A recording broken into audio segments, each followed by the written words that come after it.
Nagbabalik po ang ating programa DepED Hour.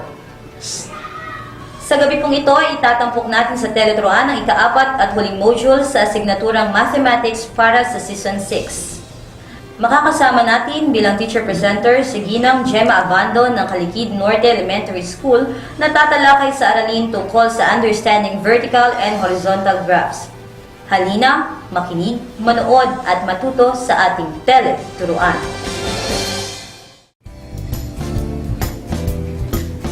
Good evening, everyone. Welcome to another edition of Tele-Turuan here on DWJJ Radio Vision.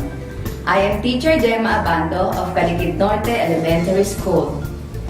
Our topic for tonight is about constructing single vertical and horizontal bar graphs. But first, let us have a drill on arranging numbers from least to greatest.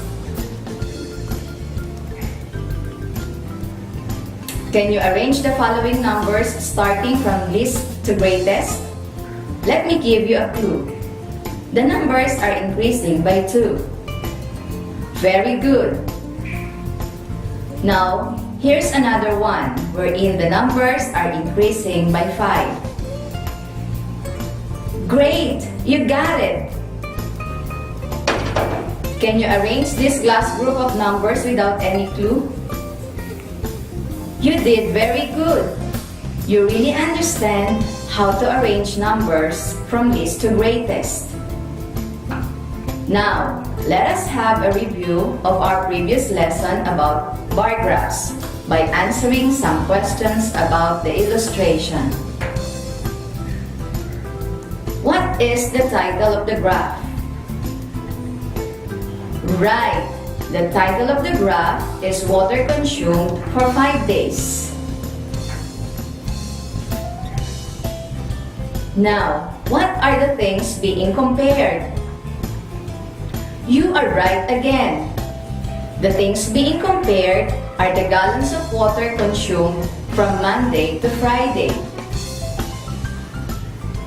Now tell us, what is found on the horizontal axis? On the vertical axis. Correct. On the horizontal axis, we find the days of the week from Monday to Friday.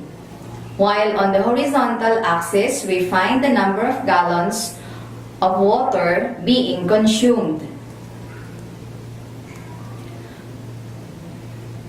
What day has the least consumption of water? Excellent! Friday is the day with the least consumption of only 10 gallons.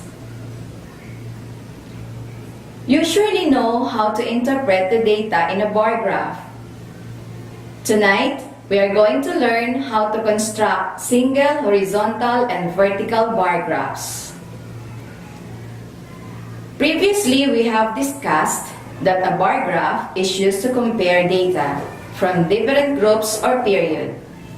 We have also learned that data is a collection of gathered information. Now, we have here the data about a family's monthly electrical consumption. I need you to help me construct a bar graph from this data. We all know that a bar graph has two axes, namely the horizontal and vertical axis. On the horizontal axis, we put the label of kilowatt-hour consumed, while we label the vertical axis month. Can you tell us what we will do next? Right, we have a scale from 0 to the greatest number on the table, which is 80. Then we put in on the horizontal axis.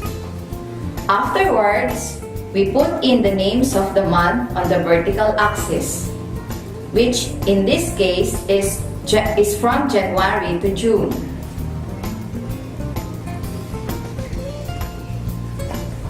Next, we draw the horizontal bars to represent the data being compared.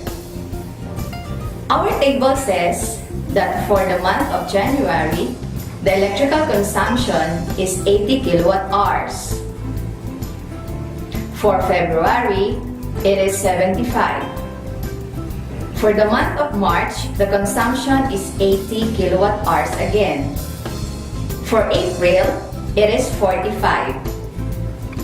For the month of May, the electrical consumption is only 20 kilowatt hours. And we finally put in the last entry from our data, which is 40 kilowatt hours for the month of June. Before we forget, we put in the title of the graph, which is the monthly electrical consumption. There we have it, the constructed bar graph from our data.